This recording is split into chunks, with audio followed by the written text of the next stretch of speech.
నాయని రాజేందర్ రెడ్డి గారు ప్రజల కోసం తెర మీద వచ్చాడో కానీ మళ్ళీ బయటకు వచ్చిండు. ఈయన నిన్న కొన్ని రోజుల క్రితము ఇందిరమ్మ ఇండ్ల విషయంలో మాకు ఇందిరమ్మ ఇండ్లు రాలేదు సార్, మీరు ఎమ్మెల్యే ఉండి ఏం చేస్తూ ఉన్నారు, మేము దీనికోసమైనా నీకు ఓటేసింది, ఇదేనా ప్రజాపాలన, ఇదేనా మార్పు అనగానే ఈయన గారు వరంగల్ నుంచి పారిపోయిన వ్యవహారాన్ని కూడా మనం చూసాం. అప్పుడు చూసిన ఈయనని మళ్ళీ ఇప్పుడు చూస్తూ ఉన్నా. ఎందుకంటే అదే వరంగల్లో బీఆర్ఎస్ పార్టీ రైతులతోటి ఏదైతే రాహుల్ గాంధీ రైతు డిక్లరేషన్ ప్రకటించాడో అదే రైతుల పైన రైతులతోటి ఏకమయ్యి ఒక సభను ఏర్పాటు చేయబోతుంది బీఆర్ఎస్ ప్రభుత్వం. దానికి తగ్గట్టుగానే ఈయన దరుచుకొని ముందుగానే ఈయనకు ప్రజల్లో ఫస్ట్ ఫేస్ వాల్యూ లేదు, ఈయనకు ప్రజల మొదలు ఈయనంటే ఎవరో తెలియదు. చాలా వరకు నాయని రాజేందర్ రెడ్డి అంటే ఈయన నియోజకవర్గంలో ఈయన కోటేశ్వర వాళ్ళకే ఈయనంటే ఎవరో తెలియదు. ఈయన కొన్నిసార్లు స్క్రీన్ మీద కనిపించేసరికి ఈయననే ఎమ్మెల్యేని నేనే గుర్తుపట్టిన. అంటే దీని అర్థం ఏందో తెలుసా, ఏ కష్టాల్లో ఉన్నా కూడా ప్రజలు ఇబ్బంది పడుతుంటే ప్రజలు కన్నీళ్లు గారుస్తూ ఉంటే ఆ టైంలో బయటకు వచ్చి ప్రజల పక్షాన మాట్లాడే వీళ్ళు, కానీ ఇప్పుడు వచ్చి బయటకు వచ్చి మాట్లాడుతూ ఉన్నారు. ఒకసారి ఆయన ఏం మాట్లాడిండు, ఆయన బాధ ఏందో ఒకసారి వినుకునే ప్రయత్నం చేద్దాం. కానివ్వండి.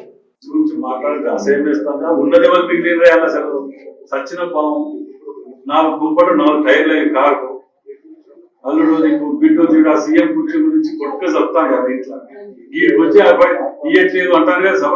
కలెక్టర్ గారు ఇక్కడనే ఉన్నారు, నేను కలెక్టర్ గారికి చెప్తే ఇప్పుడే ఎక్కడ కావాలో చెప్పండి వాళ్ళ సభ. కూడా ఆఫీస్ అడిగింది కదా, కూడా కలెక్టర్ పక్కకు కలెక్టర్ గారికి ఇప్పుడు చెప్తాను, మేము ముందే చెప్తాను ఏమని చెప్పి పెట్టుకోమని చెప్పండి. కేడీసీ కాదు నాకు అప్లై చేసింది, నా నోటీస్కి వచ్చింది కూడా అది వాళ్ళు అప్లై చేసిందట. కలెక్టర్ గారు కూడా చెప్పి ఇచ్చేయమని చెప్పినాము.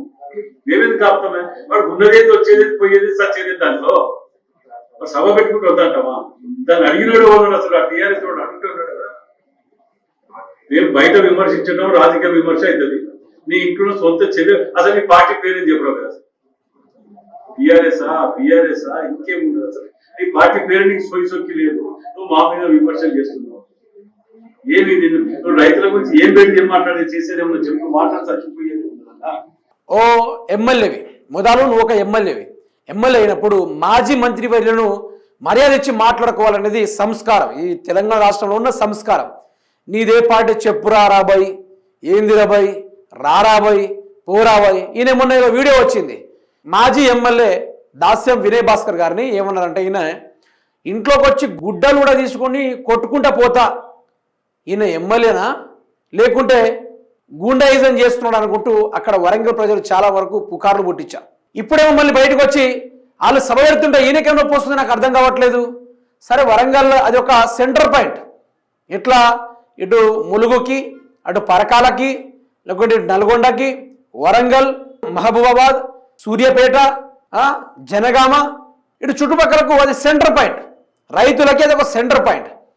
దాన్ని బట్టి పెట్టుకుంటే మీకేం నొప్పి అవుతుంది? నాయని రాజేందర్ రెడ్డి గారు మీకేం నొప్పి అవుతుంది? ఏం కావట్లేదు కదా. ఇప్పుడు రైతుల గురించి నువ్వు బాగా మాట్లాడుతూ ఉన్నావు. మొన్న ఇందిరమ్మ ఇండ్లు ఇయ్యలే కదా, ప్రజలకు ఇందిరమ్మ ఇండ్లు ఇయ్యలే. ఈయన అంటాడు ఇక్కడ వరంగల్లో ఒక ఇండ్లు అయినా ఇచ్చిర్రా అంటాడు. మరి 2 సంవత్సరాలు మీరెన్ని ఇండ్లు ఇచ్చిర్రు ఒక్కసారి చెప్తారా? ఒక మహిళ ఏకి పారేసింది కదా, కడిగి పారేసింది కదా, ఏమైందని చెప్పి అడిగింది కదా. మరి దాని గురించి ఎందుకు మాట్లాడలేదు నాయని రాజేందర్ రెడ్డి గారు? అంటే సభ అంటే భయం అవుతుందా? బీఆర్ఎస్ పార్టీ 4 టైర్లు 4 ముక్కలు అయిందా?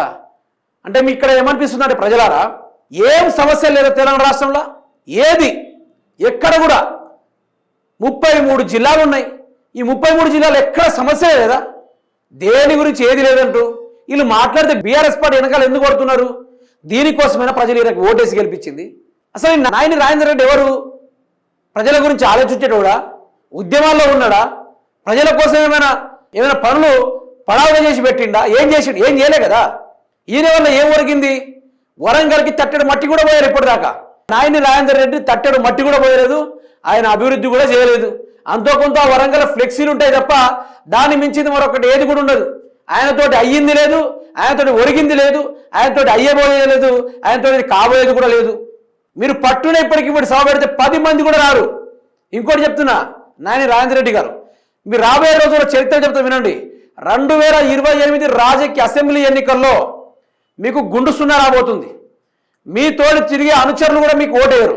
ఎందుకో తెలుసా?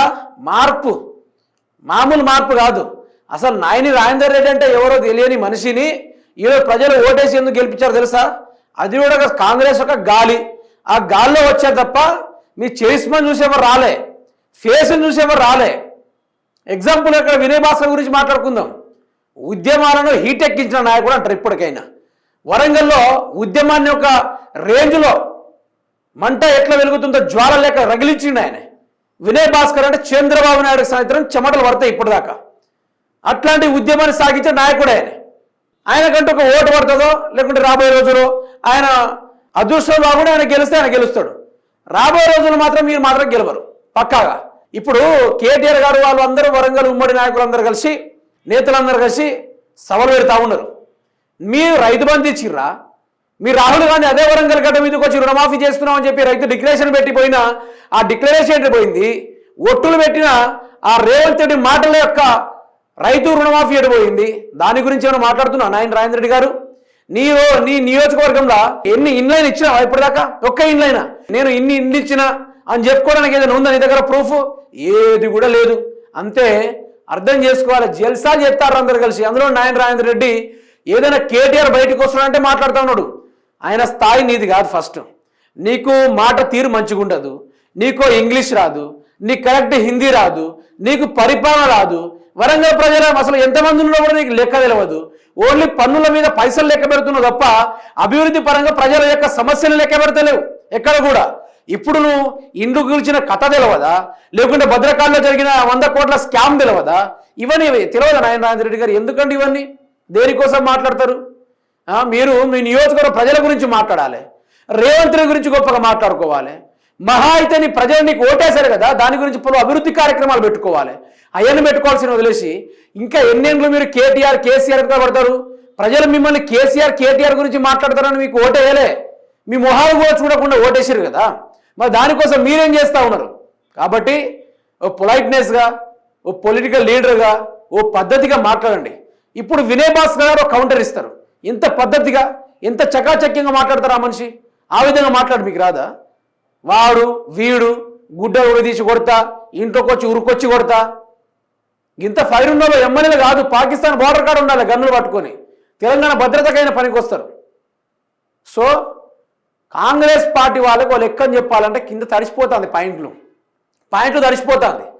కేసీఆర్ వచ్చిన ప్రతిసారి వాళ్ళకి గజ్జున వణుకుతుంది. గజ్జున వణుకుడింది మొత్తం కాంగ్రెసే ఖాళీ అయిపోతుంది. ఇప్పుడు ఏం జరుగుతూ ఉంది? కాంగ్రెస్ పార్టీకి మళ్ళీ ఎదురు దెబ్బ ఎక్కడ తగులుతుందని చెప్పి ఆ యొక్క సభని అడ్డుకోవడానికి, లేకుంటే ఆ సభ పనికిరాదని చెప్పి, ఆ వచ్చేటోళ్ళందరూ రైతులే కాదని చెప్పి ఇట్లాంటి అందరూ ఓ పనికిరాని రాజకీయాలకి తెరలేపుతూ ఉంటారు. నేనేమంటున్నా తెలుసా? ఈ ప్రజలందరూ కలిసి నీ మొహం చూడకుండా ఓటేసారు కదా, రాబోయే రోజుల్లో మిమ్మల్ని చూసి కూడా ఒక ఓటు కూడా వేయరు. ఇది మీరు ఫిక్స్ అయిపోరు.